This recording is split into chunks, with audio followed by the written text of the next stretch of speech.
Hello. Ken എന്ന പുതുമുഖം നായകനായ യൂത്ത് എന്ന തമിഴ് സിനിമ ഗംഭീര പ്രദർശന വിജയം നേടിക്കൊണ്ട് ഇപ്പോൾ തിയേറ്ററിൽ മുന്നേറിക്കൊണ്ടിരിക്കുകയാണ്. കെൻ തന്നെയാണ് ഇതിൻ്റെ തിരക്കഥയും സംവിധാനവും ചെയ്തിരിക്കുന്നത്. കൂടാതെ അദ്ദേഹം വരികൾ എഴുതി അദ്ദേഹം തന്നെ പാടിയ 4 പാട്ടുകളും ഈ സിനിമയിലുണ്ട്. നായകനായും കെൻ ഗംഭീര പ്രകടനമാണ് നടത്തിയിരിക്കുന്നത്. ചുരുക്കി പറഞ്ഞാൽ ക്യാമറയ്ക്ക് മുന്നിലും പിന്നിലും കെൻ ഒരുപോലെ തിളങ്ങിയ സിനിമയാണ് യൂത്ത്. അദ്ദേഹത്തോടൊപ്പം തന്നെ സിനിമയിൽ അഴിഞ്ഞാടിയിട്ടുണ്ട് നമ്മുടെ സ്വന്തം സുരാജ് വെഞ്ഞാറമൂട്.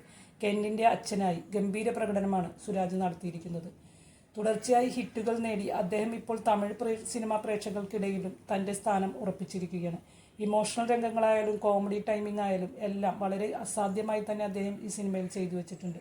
കൂടാതെ ഈ സിനിമയിലെ നായികയും ഒരു മലയാളിയാണ്, അനിഷ്മ അനിൽകുമാർ. അറിയപ്പെടുന്ന ഒരു നടിയായി വളർന്നു വരുന്ന അനിഷ്മ തിരുവനന്തപുരം കാട്ടക്കട സ്വദേശിയാണ്. ബിടെക് ബിരുദധാരിയായ അനിഷ്മയ്ക്ക് സിനിമയോടായിരുന്നു താല്പര്യം. അതുകൊണ്ട് തന്നെ കോവിഡ് കാലത്ത് അനിഷ്മ ഒരുപാട് ഓഡീഷൻസിൽ പങ്കെടുത്തു. അങ്ങനെയാണ് അനിഷ്മ പൂവനിലേക്ക് വരുന്നത്. പൂവനിലെ സിനി എന്ന നാടൻ കഥാപാത്രം അനിഷ്മ മനോഹരമായി തന്നെ ചെയ്തു. സ്വാഭാവികമായ പ്രകടനങ്ങളും ശക്തമായ സ്ക്രീൻ സാന്നിധ്യം കൊണ്ട് വളരെ പെട്ടെന്ന് തന്നെ അനിഷ്മ പ്രേക്ഷകരുടെ ശ്രദ്ധ നേടി.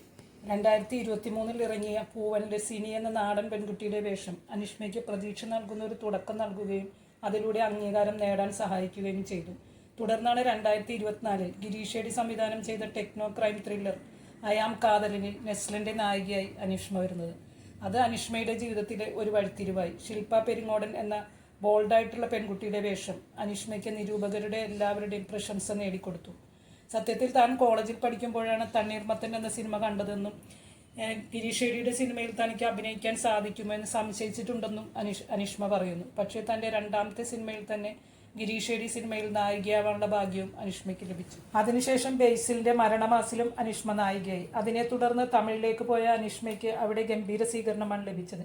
വിക്രം പ്രഭുവിന്റെ സിറായ് എന്ന നിരൂപക പ്രശംസ നേടിയ സിനിമയിൽ അനിഷ്മ ദളിത് യുവതിയെ ഗംഭീരമായി അവതരിപ്പിച്ച് കയ്യടി നേടി. അതിന് അനിഷ്മയ്ക്ക് തമിഴ്നാട് സർക്കാരിന്റെ അവാർഡും ലഭിച്ചു. ഇപ്പോൾ യൂത്ത് എന്ന സിനിമയിലും അനിഷ്മ തിളങ്ങുകയാണ്.